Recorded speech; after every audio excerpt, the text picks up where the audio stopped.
Fatalo fatu ia tatou fo mala lo mo ni fa salonga ni fu itula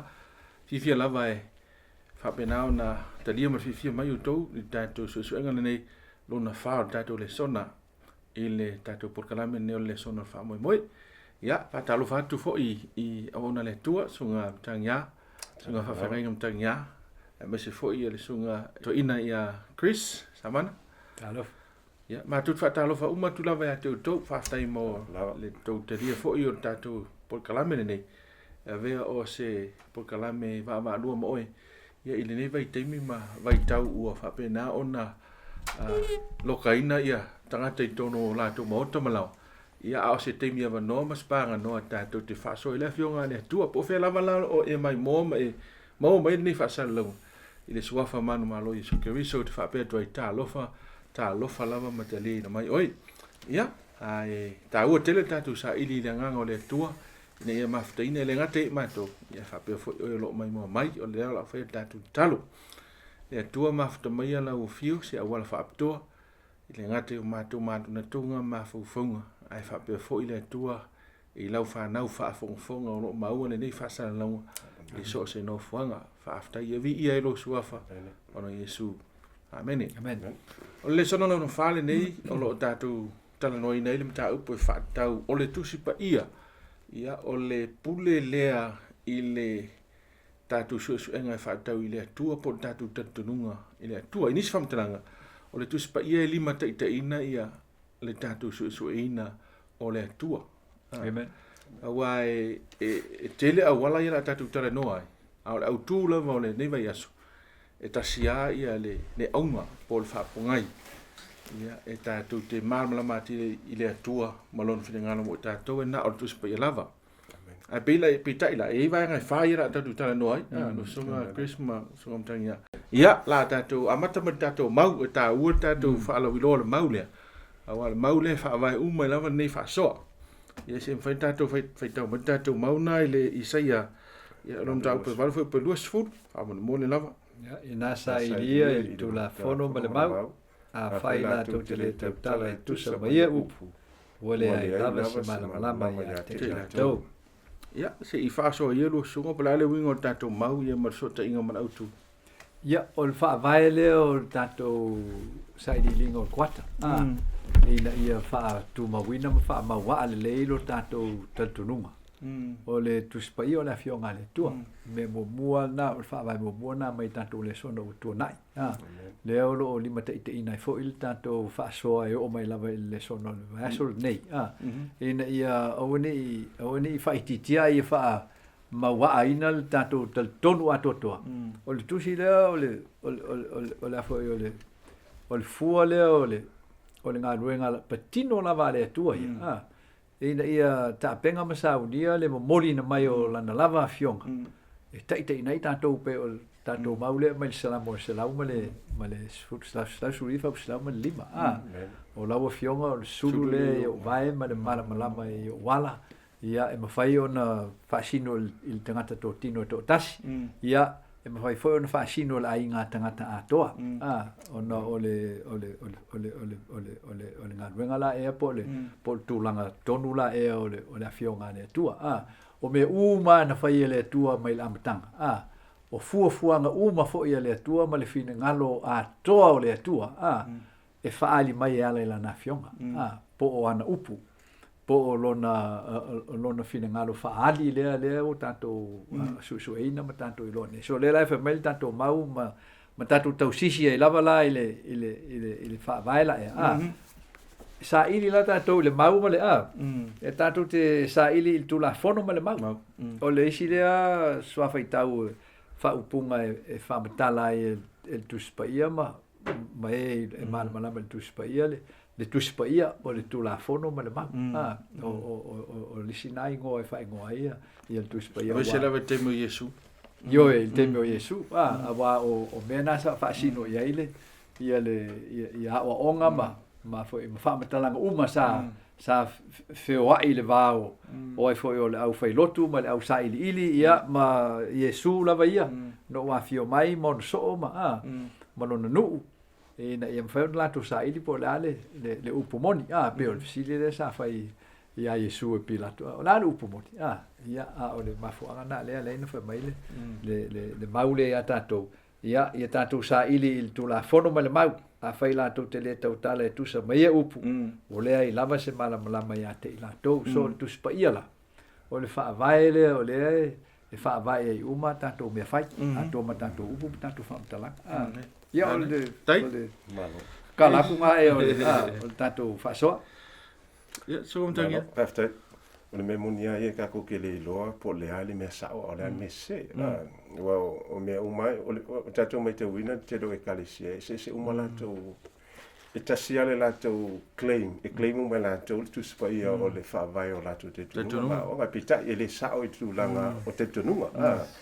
e le o sa o tu langa se ma te tununga e kalesia so o le me la e tatou te e fa fion tatou i lo le me sa o ma le me se e pila o le maule o tatou fata o to mai lava le amatanga le tūlanga o le afionga le tua lona atotoa ia mai le tua ia le fo te fitalai mai le tua le maule a fai tatou te le tala tusa ma le afionga le tua ia po se apa onga tatou te au ina o lona winga e fodinga mai e le o yese malama ia te tatou lona winga se faupunga e le o se upumoni ia po se mea mai le tua o lona winga se si famtalanga i le sao o lona winga o so se o ngala tatou te o ina ma so te tununga tatou te tununga o lona winga o mea ia e te tau ona fa vai nunga o se mea na mai da fionga le tua po se mea na o ina i tono da fionga le tua le si me pisinta ua wa tele o maua o ngalo fanga ina tu spaya ele mfaina e fa vai ina se upumoni po se o nga i lunga o se mau tas pelua o lona winga e tau ona siri atu pe o matu ia so se upumoni ama le fionga le tua e tele fa monianga me le fionga le tua nga te tono le fengeng fo ia e fa penga fo le fengeng tua so ole winga atu na le mea ia po le ala le o onga o la te tununga o le se fa tununga e te tau lava ona fa vai mai le fionga le tua e loi le sao ma le se o le fionga le tua o le fua e loi le sao ma le se o so se mea la e o ala i mea ia la tatu su e ina fa ia o le tradition ia experience ma le poto masani ia ma anganu ia ma le au wala e tam faita to fa winga i le fionga le tua so e fa ngana uma lava e fua mai le fionga le tua ia pe fetaui ia pele ai tawa tele tato tu le ye le source the source of theology ma te le upuna tauna manino fo tato fa fonga il verso nei o le upu le o le theology what is theology fa Britania la vai wa o le upuna e lua sa mai upu eleni e taua la wai fa ngo isi kalesio ta opsisili o ta puye taua so ile tua ai e taua o le la tatu fa vai o no le tua le su e taun tatu to o il tusia ale tua o le tusia le tua o le fa vai na tatu mamlama ile tua a o le te lol mele o tele ina tele ai le mau nga sa ma ngasu i o fa popo to i masi me tangata le ala ye mala me la tatu tele no ai ia ai taun tatu mamlama ile tele o le se ngo le afionga le tua ma me fa vai tangata le uma me isi me e fa la tatu mata ia la tatu amata le upu le fa Britania tradition ia polehanga ma sani po se me sa wai o nisi fa talanga le fa nga Yesu o tu tangata ia po tantununga tangata tala isaia ia si fa mam pola le vai ia ole e a fo e ta ole ia la fo ile upo Yesu nga fa nga il tanto ma record fitu fa po su mato na fa me la fionga ale tua o to fa le nga ina la fionga le tua ia o tu ia o tu la pe ona tanto fa mtalina fa peltani tradition po le anga masani o se me ho la e o masani e fai ma fai pe ole ta ole upo le Yesu mo tanto ona langa ya mata e fa vai le le pule al tuspa ia fa tawanga i mafuanga ma fo ma fa vai ma matanga e sauai lo tatou malama ma tatou tatununga e whaatau i le atua. So le upula lea a Iesu e whetala e Iesu i mele ole. O le afo i ole. O le sau noa Iesu i lumo o tangata o lae. O lae whaongaina le tuspaia. O lae la to te whaamatale na fo le tuspaia. Ia o tangata ai le whet fo Iesu to te whaitau, to te su e tusi wai to te manatu to te moele o le whaavau. O nā tusi uma. E mo le mau ia ia tea. So le tilo mata le. Ia le aufia le o le motu o tangata ma le larolangi o le teime o Iesu. Ia Iesu. Ai le o mawhaina lato i loa tua o Iesu lea. Ona langa o lato masani uputu. O lato le tausisi i polo i ngā le tua. O le tula fono ma le mau. O le whengenga tuaila e pe on ta uhul tatu le sono tu na e tuni. O lato le o whaatua tuaina ma lato le taltonuina ma lato le whaamatala tonuina i la ia. Ai la ia. Le whengenga tuai po o le winga o le whengenga tuai. Which o le valo ia lea o le fuafuanga le tua mo le wha o le tanga i le mesia. So ta ua tele le ia lea fo i le upula Iesu. Ina ia te tala ai le tatou maulea. Ona langa o le mafuanga na e le ina whaetu Iesu le vanga lea. Ua tau ua o tau wha lea o ngaina lea fionga lea tua ia o tau uputu. So ua vea lo o tau ia lo o tau sa ilinga e tau wha matala lea fionga lea tua. O mafuanga o le mawhai e o na manino ia te o tau lea fionga lea tua. Tau e o le whaswhaitau, le whaswhaitau ana wha Iesu le whamai. Ia o tau uputu. Awa ye uputu o le whenga tua i sao. A le mele tu. E le o uputu o mai teimi o mose le tala noa Iesu.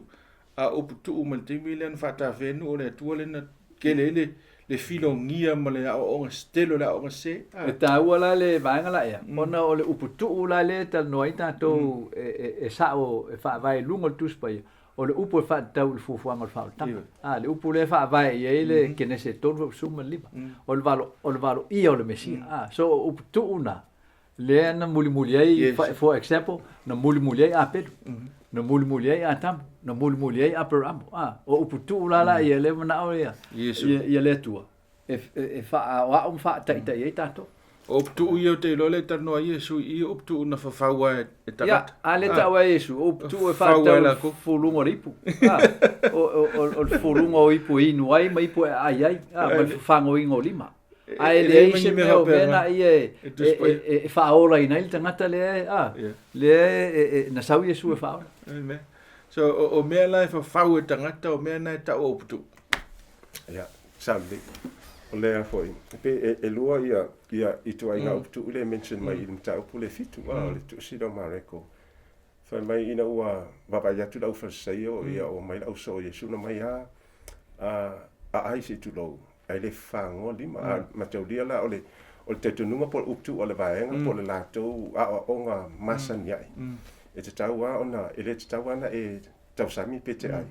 Ai le whango ina o lima. E o foi lo fale mai tonu fale. E te tawa ona mulu au. Ia.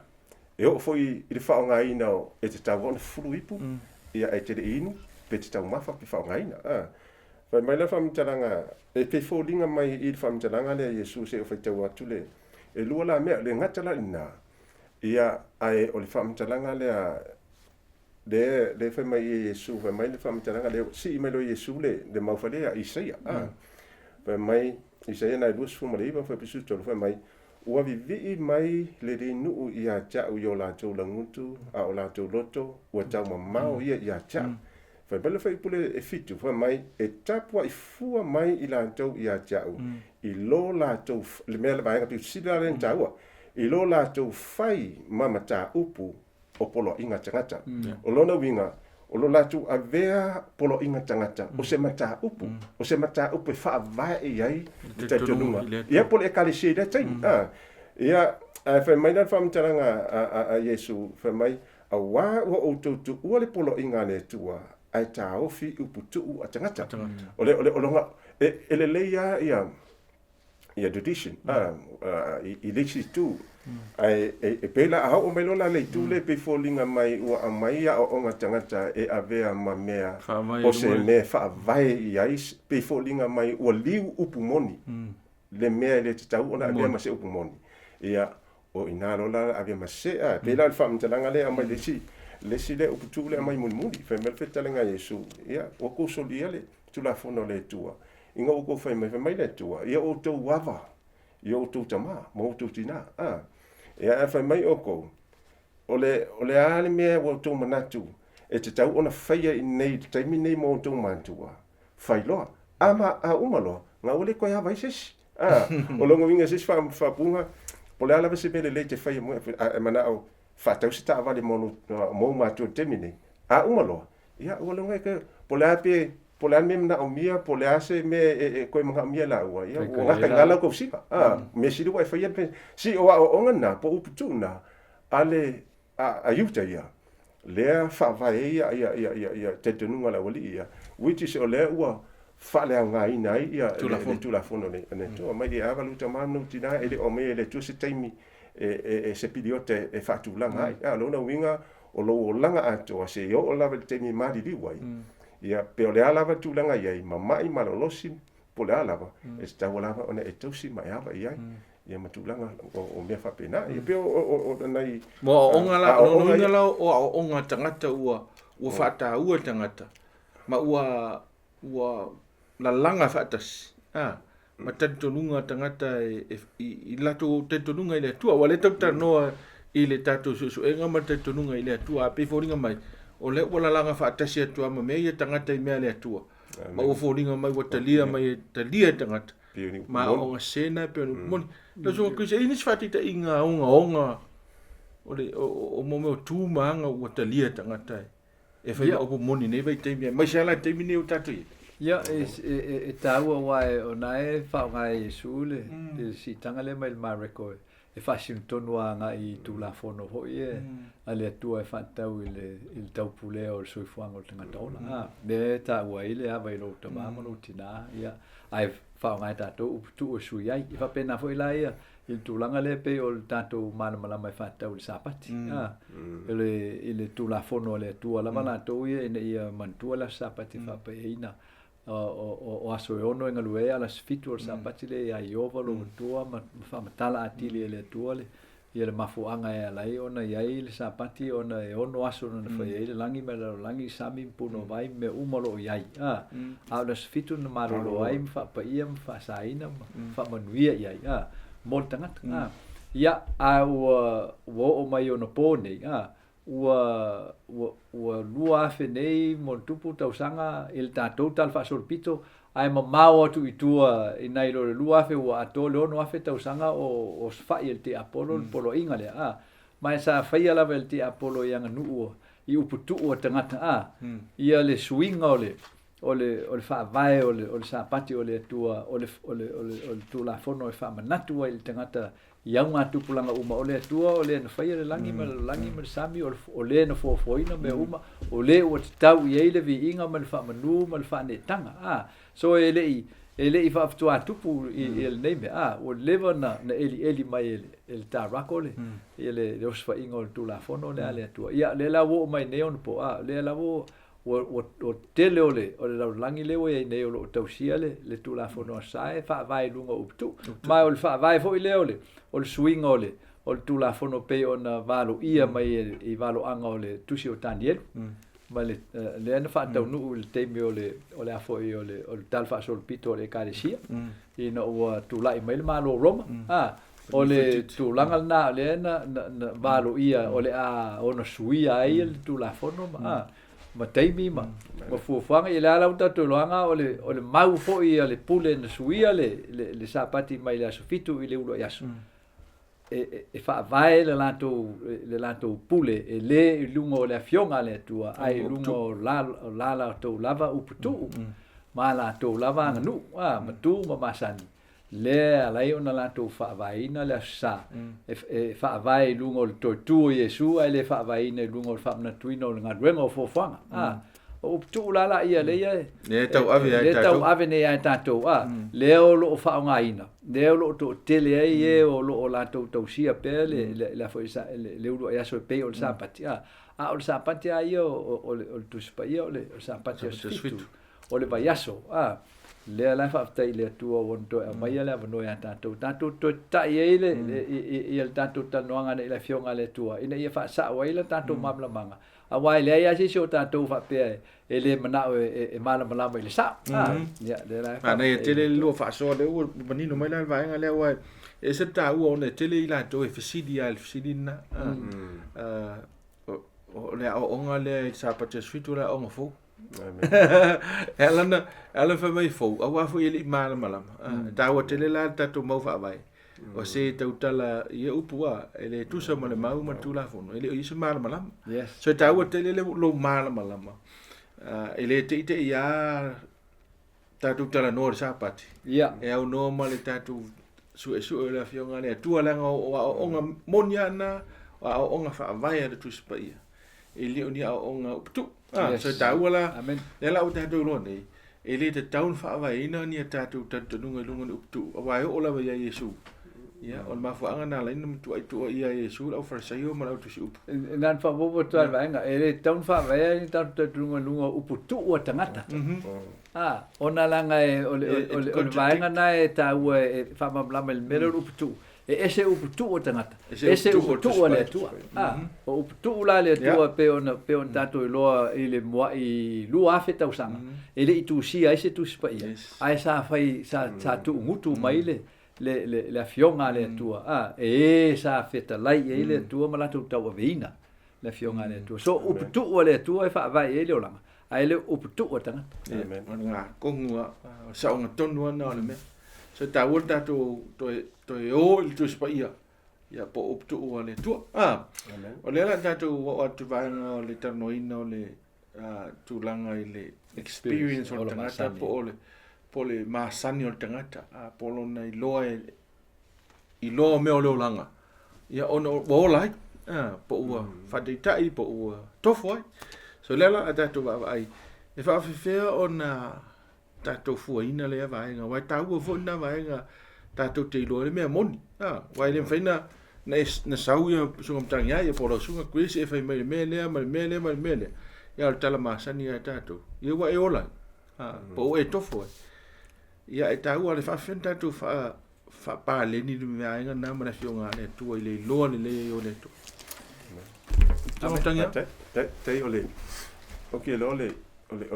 o so se mea e o fili experience po le poto masani le e tau on tu ilunga le fua no winga wai ele o mea uma o le experience ku se pe se mea o le result o se mea ngai come fai observe se event ia po le process o le learning process o lo come fai le okay kilo le mene o le five senses o le tangata o lo winga pe o lau site o lau falongo o lau sosungi o lau tofo o lau tangtango e pe o mea o titiro au ia being open doors e taula ia tuanga le fai ai kusa o ava noa ia e mawhai o na ki liva mai ele message ia po o se information e fate tau o le mele ke kam fai observe inga ia mawhai o nga e a mai ei se result se fai unga ia e mawhai ei ona aviana mea o uma ona experiencing le mea o le mela e ile ia e whaalango la lau experience i le tūlanga o le mea le te tang mawhai e spend ai lau taimi e observe e whaalango i le sao le information na kui lau mawhau inga ia fua i lau whiwhiringa ia po le sao po le se o le mea whaalango ai o te whia mai le mau lea o lea lua konito mta au poe e tolu am whakpe suma le wano wha mai le whamtalanga au tātou uma o loo va ai i tātou i le pupula o le lii e PCI o se whaata mao tātou manta e leu fitia ua li uai i tātou ma fōlinga i ai nei le pupula e o i le pupula whaapei o na o whaapei o na mai le lii le nganga o lona winga ole da mo spend aí le kemi o kanko e kam fai experience me e le fitawi o inga o le am fai o fa vai I lunga lo te tununga e pe ole fam talanga le mai ole da mo e ke va ai tu ai le pupula o le li o inga fo ke fo linga ai your experience ole a change ai ia o le tulanga ole mena te masani ona ia ona mafuta ai ia pe fa te inga mose ina ole e soto na tosu malfa ina ua fast food tu sanga o ilunga le maunga o sanga I male tua o lana experience nga va mai da ole umina mafuta I male tua na folinga ai ma popula no tino ma folinga ai so if ape na fu tanto apa pe o le temi o tele o temi e spenta tanto I tulanga o le su ina oni tusi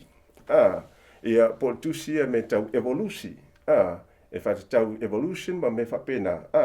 o so ina e mafai ona shape up ai tato I tulanga o te tununga ana pono matamata ile fa tato na politipator anisio o tanganta lea scientist ia mal tangata kevisiano ia sayaila se tasio o tangata kevisiano scientist ai e ui lava na fa marulu mai lava tulanga o lon te tununga e fa tau fa kevisiano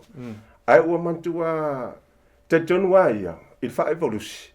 ole me pitu siri lea ona sao I tu sa malona te tununga ona e mafu mai nei tulanga e ui lava tangata kevisiano o suilang te tununga e fa tau pe o mele ole o tangata na mafu mai I manki o lana lea te tununga na admit so o to inga me va pena e afia I le tatou pe fa pe e se le meta tam fai e expose tatou e matam fai tatou saidi ina I am fai tatou na experience me a fa pe spend o tatou te mi na fionga le tu te te mi fa alu tatou te mi pe la fa upunga le maudea va mai e o tatou le popula le di ia mo o tatou tu langa fai on tatou malam atu to le me le filinga lo ile tu Mahalo, whaftai, ole tau whaile e malama I le awhionga le atua mai lo I loa se mea, o se lu I tau malo sile mo tato. Ia. Awa, o te lope on tau whaitsunga mtangia e tau whaamtana mai vaenga lea. Ona ole tūlanga lea leua iei I te leo tangata, mese tangata whi o manuia o langa. Amen. E pe se I e vai maunga iei tato, tangata whi le lewa, o keleanga mea, o kelenga kofi o fa ia kanga ka uma e pe foringa mai experience o tangata na le va ai uma ia tangata ele kelenga ko experiences as tangata manuia ia na fu lola ia I le tangata na ia ma tofo fo le tangata ma le tangata mele manguia ia ka fa mai le ia o fa vai le ia la ko ka ko ngai ko o la so fa tuanga le vai Ya, ta ua tele le vaenga lea ina ia manino le a tatou le ia le tatou whaasoa. Ona o le whaatustusa lea o le whaavai o le tatou tatununga ma le tatou malamalama I le atua mai le fionga le atua. Ia mo le tatou ola masani po le tatou poto masani. Ia te I toi whaonga ia le ia tulafono la vale atua ia ma le sapati ona o le taua tele o tulafono ia le atua mo tatou. E pela o le masani le ia tatou wa na ola mai a o fia tau sanga tau si le ulo yaso ele ona o so fia tau si ulo yaso ai ona na e ola mai na e fa nau mai a I lo ainga o ai o le sai o I le lotu ia o le melana ta o le ola masani ai ava pe te alu o la masani e tau le I la fionga le tua which e tupu o tangata ma e tausia le uru e aso e pe o le sapati. O na wha maoni la tau e whai tau tu spa ia. E whai tau a tau lato whai tau ma lato su e whai tau sapati. O na tau lo leo lato whai tau ma lato ilo ai o le aso fitu o le sapati le o le aso fitu o le vai aso o le sapati na o le atua. O I nā la e whasanga I el tangata ma le filinga e afo tau sisi pe I lana masani. Ia pe tanga I lo loto lo I le fionga le atua ma ma fa pe ifo lono loto a fai o le fina ngalo le tua ia o le asa ili ina ia mai le tua le fa mautinonga ia te o le fina ngalo le tua la e mo na fai ai tu sai ma le fionga le tua ai le tu sai ma le masani so le tawol na o le vaenga le ali lupele il tatu fa so le mangala lu tatu ia so ele fain fa na ngolango lau lo fa mauni polo inga le tua I lau masani wai o le masani na fa pesisia wa fia ka usanga o ko sia le sa manguia ia ngaluenga ele o you know ia o liste me silia tu au lo lisi tangata la to sia sa pati ia but the same is true in bang ho le to sia sa pati that's fit e tingana to sa pati so fitu le fa mauni lo to singo sa pati so fitu ele fa mauni I lau tau singo le sapati le fa mauni o le fionga le tualanga lai te le o fa mauni. Fa mauni. Ia, loa o la te muli la fionga le tua po fe o I lau langi. Fa peo o le fionga le tua la fa tau I lau masani. E mo tino ai tau I lau la fa. Ia le lei la tatou me ia tu lesi vanga tau o tatou fa so. O le tulanga lea I le anga nu. Ia. O lisi le vaenga I se tau o le fa soa tatou e misea I tatou anga nu fa sa moa wa e pese ia o I le pe feto ai ia le tala le lei ma le anga nu o le atonu ale mele tupu I wa e ia tu la fale se tu lo foi fa fonga mai o matai ia mai o lo vai o tatou ainga I tono la fanga manu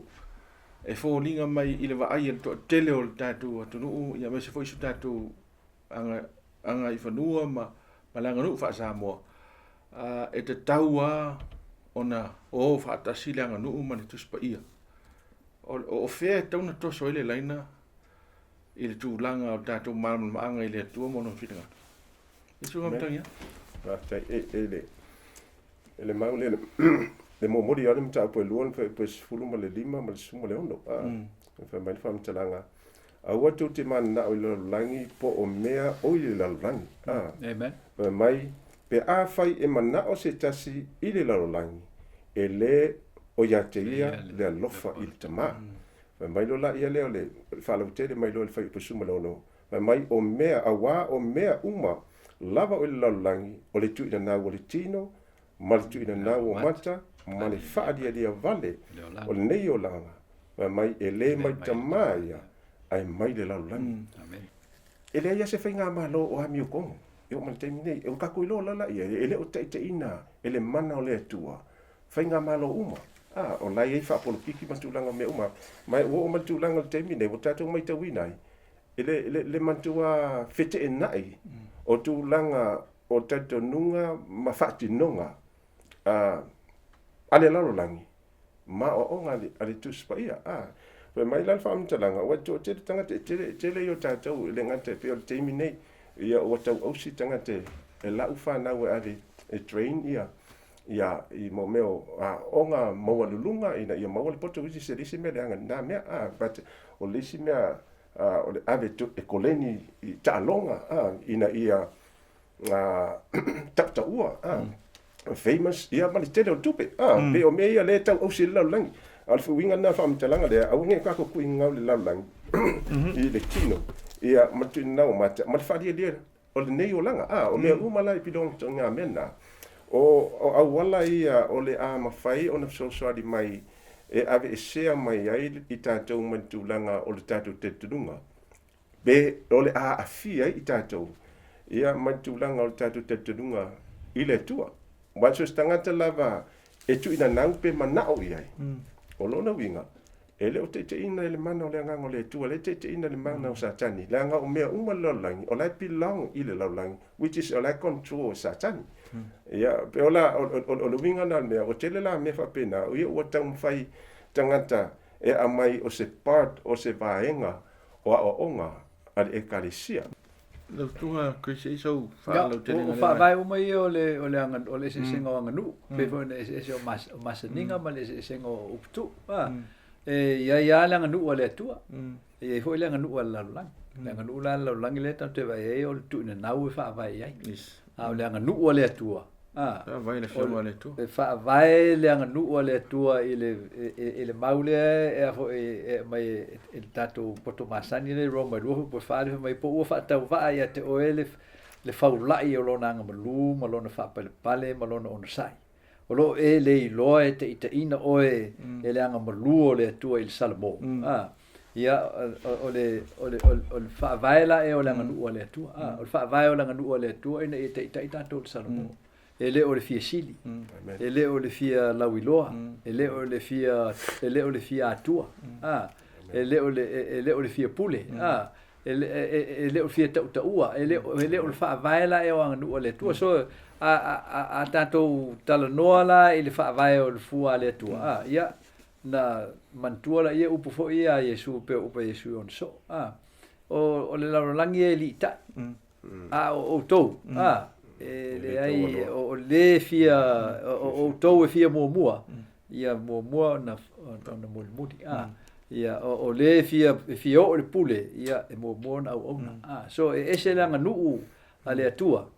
ese langa nuu ale larolangi e pe ona ese fainga malo ale atua ese fainga malo ale larolangi o vi inga o tangata sa ili fainga malo ale larolangi o le vi inga o le atua sa ili fainga malo ale atua o le anga nuu ale atua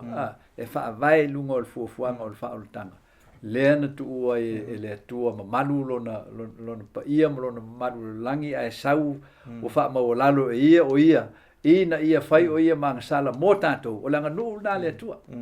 o fa ma o lalo tatou e le o se anga nu o le atua le ia le tatou fai o fuafuanga i tonu o tatou anga nu po le fa sa moa po le fa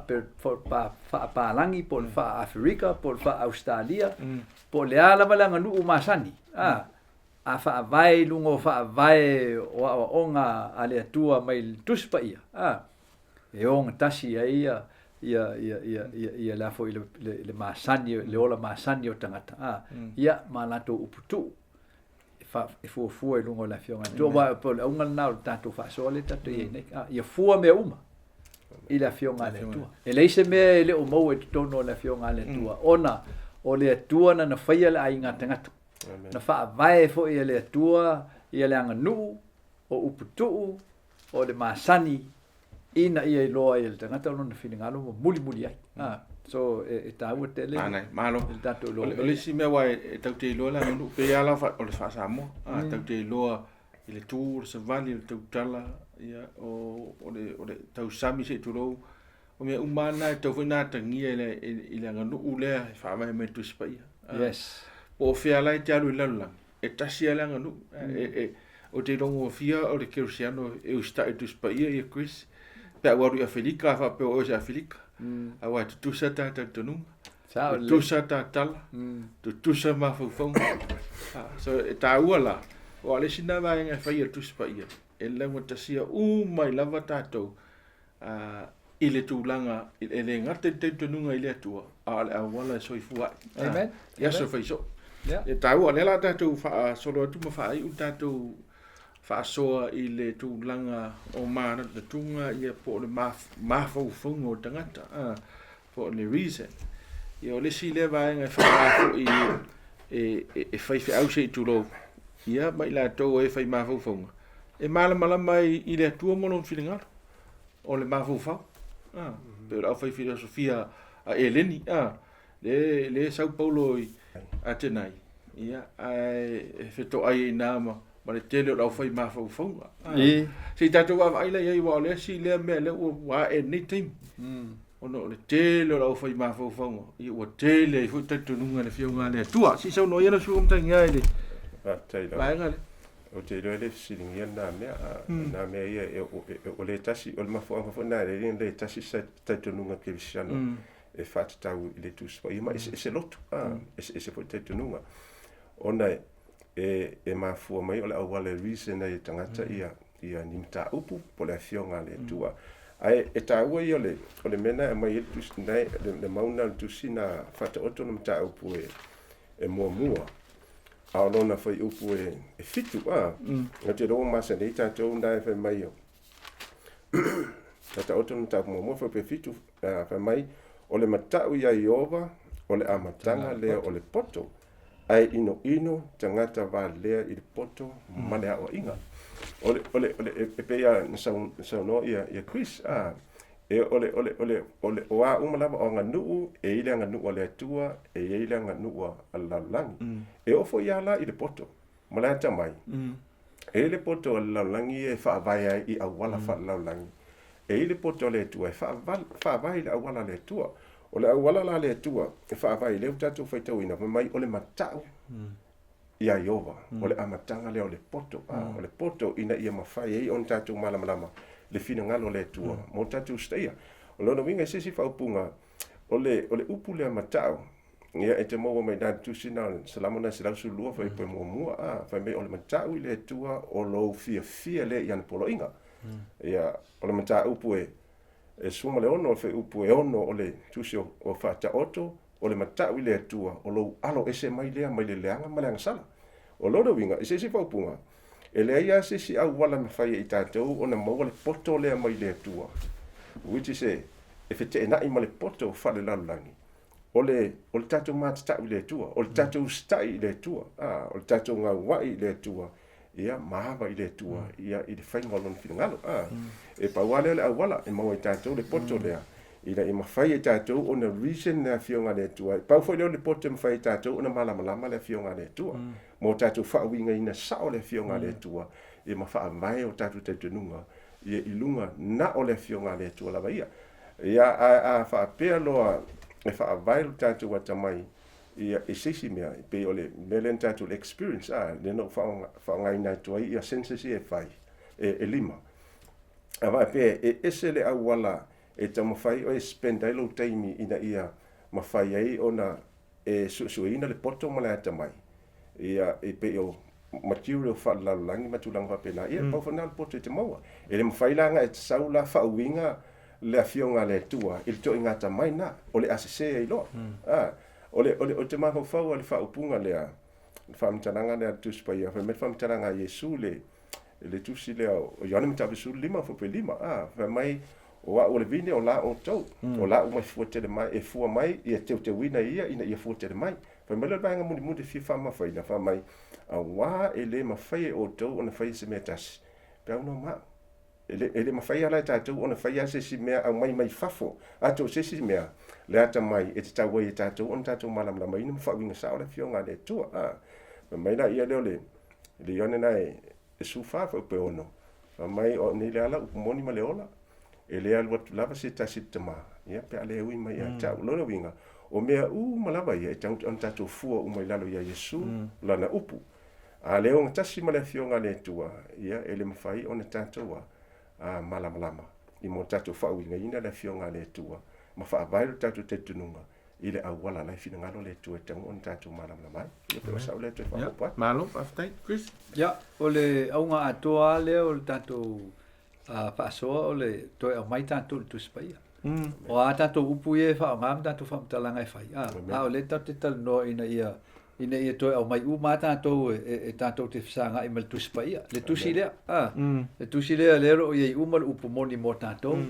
E tinga ina fo i tātou lisi teimi e tau whamatala ma tau whamatala i o tātou ngutu wangele ia lau whafonga. E te whiwa e tau whamatala e le marmala maisisi. A saul a tangol tangata le tuspa ia e whaitau ma talo i le tua ina ia mai le anganga e malamala mai ma whaitau ma tau loto le fionga le tua ia ona maua le orsa po whea me anga i ai pe anga i le uputu pe sau i le hoi le poto masani pe sau i le anganu pe sau i ta ofi ma mawha ufaunga whaavai le tuspa ia. So po whea me te whia alu ia. Mo tātou le temi nei. Ona langa o wha umatia le te apolo le tūlanga sa o le tuspa ia i o tātou ona. O le mafuanga na o le tātou whaasoa lea. Ma le tātou suenga o le kuata le nei. Ine ia toi au mai tātou u ma po whea la o iai i larolangi ma e o lo o iai le anganga nau e whia i loa le whina ngalo le tua. O le tuspa ia le ia. O le tuspa ia le ia ele o tono le o nga mawalunga ia ta o tātou kolisi ma universite ma fo ma tustusinga tangata poto po le sairi ngā fo mai po saintisi po fea mai e tatu te vava ai o le aunga o le tatu whaasoa i toi foi mal tu spai. Nang o mele lo te ngata lutu maulano. E fi whaalongo le fionga le tu. Fi whaalongo le siu fonga le tu. E fi whaalongo i upo le tu. Le lai wha ma e su upu ien whai i la fo i le maule tatu te mau i la fo i le Ioane na e lima ma le fasuru. Wa ana o tau te tonu ia mose. Po tau te tonu mai ia tea. Awana tu sia o ia. Ai a fai to te tonu ia tusi. Ia, pe fa pe feo to te tonu mai ia upu. E te le faina e te tonu le tua ma upu le tua. Pe a fai e te le te tonu tu spaia. Yo le upu na le tu. Al upu la le tu. Al upu la le tu. Le ngata la e te le ilo ai le upu le tu spaia. Ai te le ilo ai fo ile. Ia le upu ola le e ta ul tu spaia o lo ia ke riso. Ina ua whaalipino mai le upu. Wa ua liutin tangata le loko. Ia, ma tātou wa ai ilona mamalu. Tu muleanga le leima le lofa. Le tau tala e Yesu i. So e misi atoa ia tātou. Pe awha pe tātou te le tau sisi o tu spaia lo e upu moni. Me fo na lenga telefo i tātou fi naunga ma tele o tangata. O na langa o la fo i tātou tau wha matala tu. A la fo i kau wha makala ma fo i la kon tu spaia. O le ngā ruenga tātou o le tau whai whao tātou tu spaia. Whai tau le lei te talo. Ma whalongolongo le lei le nganga o le tua. O laina wha mai Yesu. E a wina mai le fiso swani. A o na sau o ia. Na te ina o tau i mea moni uma. So ele o onge tātou i le afo i mea whai ngā ruenga le tua. Ai pauan me lai o nge tātou loto maulano. Lo onge tātou loto maulano. Lo onge tātou whatu tua i le awala le tua. Ma le mana o le tua. E maua e tātou te inga manino la fionga le tua. A tātou le tutu i la fionga le tua le temine. E tātou te le mwhain tātou tu i pupunga mwhain tā. Sili ona matau tia o le a o mai le laulangi. I whao so songa ti Apollo. Langa a le wha vaina lo wola wha lianganga mo lo wha tutuanga i le tuspaia. E wha seina o le ti Apollo. Langa ma losi tele le mana o ti Apollo le e nei peo wha mai Yesu. E sau peo le a ngelu o le pupula o le mana malama. E o a i e o filifilia. E ma whai ona wha se seina. O yo. Se oni e si se e masa o salo lupo le fionga le tua. A tātou le wha maoni le tuspaia. Tātou te le mwhau tātou wha maoni le whina ngalo le tua. O vai tangata esele ata mamai. Ua ma sau, ma aile ma fau. Ai e nate te ena le fionga le tua.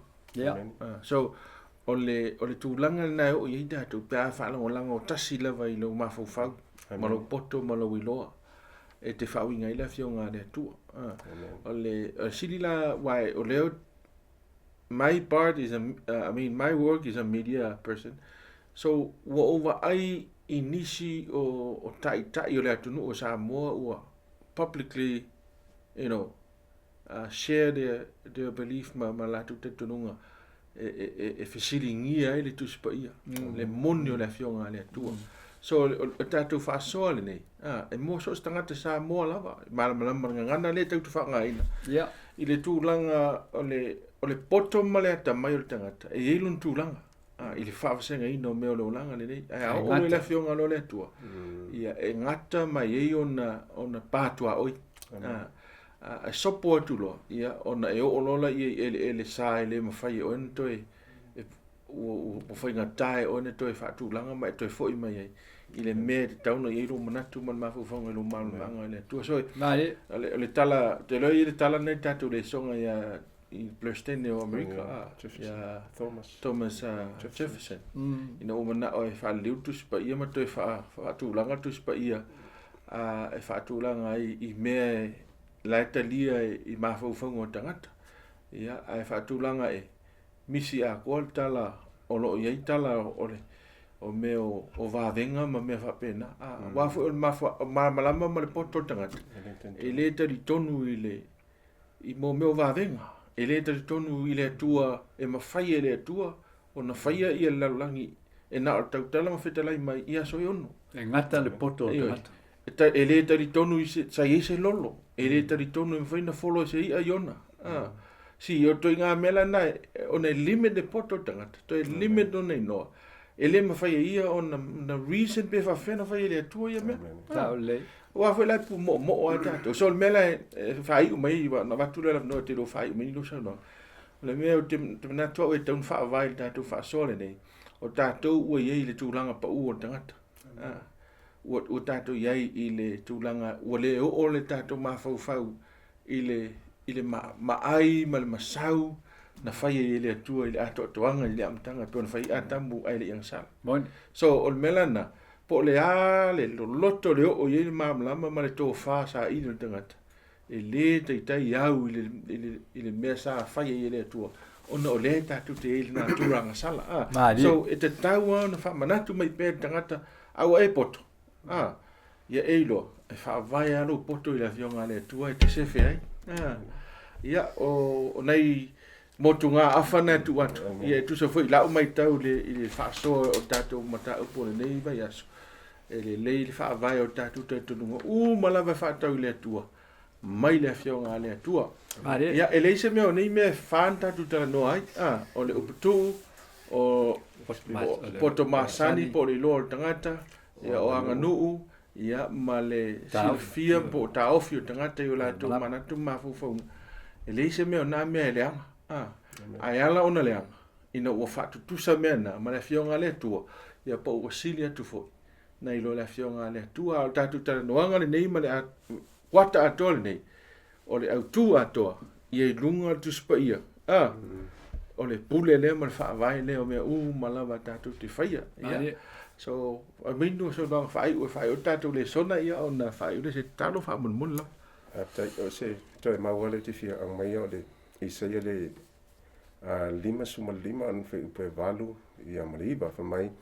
wa o tu manatu ele o manatu ia o tu wala ele o tu wala ia o fetala mai ai ova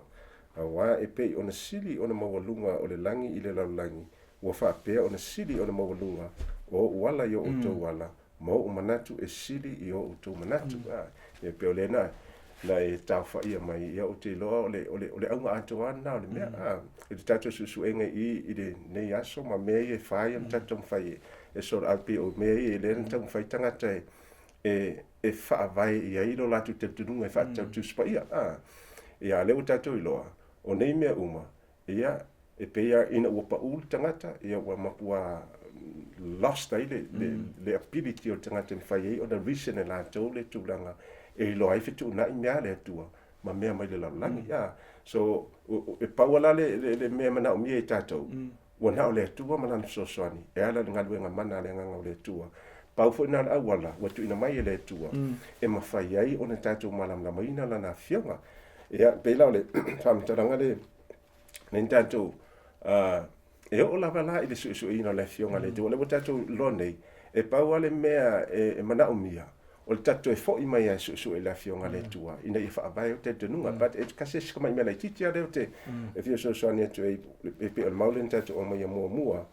ma mai a wā le ioane le lima fa petusu ma liwa ma fast food fa mai e su e o to i tusi a wā o to manatu to te mawai le o lai fa vau o tusi fo i ia o lo mo di mau i a tau ai le ma fa fai o to o na mai i a tau i o to mawai da le ola o le winga na fa upunga ia pole alo tatu tamu fai su e la fionga le tua a fai tatu te le talia ina ia a o nga Yesu o le winga na fa upunga o le mo mau ia fionga le tua ia tau ia ai to te le mafai ona mai ia tau fa fena ia Yesu te dia ala lu fatu tua o ia le li o le ola o ia e ana tus o mea uma le fai mail tus e tau tatu sta ia le tatu fa mo nia be fatu to le mo fai upe fitu fa mai o le matau i dia ia Iova o le amatanga le poto lo eleia sisi au wala mafai ei on tatu malama tam fai sort out tulango mea uma i fa senga i lo langa ina ia o mai tatu ina ia fa vailo tatu te tununga i fa vai sa o le fionga le tua e au noa mania fianga o me e fan tatu va ai ina o tatu mata tau le tua a matau tanga te le tua ona fo ina le tua no na pa ia e mafai ia ona su e la fionga le tua ma malama ile me moni lava lai fina ngalo le tua tau ona i loa tangata io sa le te fa popo at fa tai no tai Ja, malo, le ai o te roa o atu ia ni whamtalanga mi whaino whai le tūlanga o le autua ia fo il tuspa ia au tanto te masalomia le wha maoni o le awhionga le atua le tuspa ia teitai hei tātou po a lava me ia o lo wha vai lo tātou o langa whai aso whai so po o lau po uputu o e masani ai po o le anganu ia po le afo po le ola masani ia po o mana tunga malo e mo taofi ia toe afo toe fuatai le afo ile tofa toe tilo le tuspa ia e talo ile tua e whaongal tuspa ia e toe fua iai ngai o inga umana o tato o langa. E o aila walu le lotu. Pai po sao la walu le lotu. Po e lotu e tusa ai ma le awa onga na mai e le tua e tuspa ia. La e ilfa o onga Yesu ke viso. O wa o le atoanga o nei me uma. Va ail soi fuanga o Yesu. Va ail soi fuanga o Yesu. O me uma i enta tutal noai nei. Nana i uma i tutono soi fuanga o Yesu. La e se me tasi e le i pai i aile. Il fa wa o mal fa te inga Yesu i lona soifua e tau mai e atatou le sao o uputu o poto masani o anganu mata ofi ma faunga e fa vai lungo le fionga le tua mal tula fono mal mau pe fa mai tatu mau amata o tuspa ia e sao e uma me na tatu ola ai o mai mo tatu te me tam fai e fa senga po o la sao lo nu po au le sela o nu ai fa sao el tuspa ia o tatu lo natu ola fai le aso ma le aso e manui ai le tatu fai nga malanga le ola e fa va ma lo fa tai ia o le tatu le sona na o il ni tu la o te lolo matu fa so atu i tangata Samoa ai i lo matu te tonungo tangata Samoa tu titi tangata Samoa umala e tari tonu tu spia amen ai i auto a tatu fa ia la mele o te tonunga len fa vai e awanta mao le fa protestano o le sola scriptura le tatu te no este mi ruma ia o le tu spia e fa matala la tu spia ia lava ai le ngate le o le tuspa ia o le fua le e fua ia i mea umalawa tatu te whaia o ala fi naunga ia tau te fi nau po i sao po i se tatu o tuspa ia o le fua foi le e te iloa ai i mea umam tatu nunga e whaada tau i le atua le tatu te sa ili ia so umala amen ia whai le tuspa ia mwhaawai ia ona sefe malu tia oe ia mai au onga se umalawa le fili ia tau tino atu malwha maoni o ai se mea lo tau mawhai le fili i aso se kone o lo so i fuamala o la e whai o tau mawhai e tai e se lo mawhau whau mai le tuspa ia amen ia e mana tua le mea na o mea umalawa e whaia e le tia apolo i aso o le tau mawhai e tai e se oi maa mai le mawhau whau masa ili le fionga le tua amanuia le atua lau sa ilinga ia te ia ala fai u tatu le sona amen faaftaita mai lau fionga baptize e le tu au noina e le ngate matou nei ai so se tasi lava le atua o le o lo sa ili le moni mal fa maoni oi amen lo matou tua fa amanuia ia ila tu uma lava o lo sa ili mal fa maoni o mau le nei va no e fa fonga ai lau upu ma lau fionga ngale le fo ia o nei mi mai sa nei tanga fa tau wa yes o e fa ngai nei ma to i se awala fa pito Amen. ia vi ia i lo suafa ono Yesu amen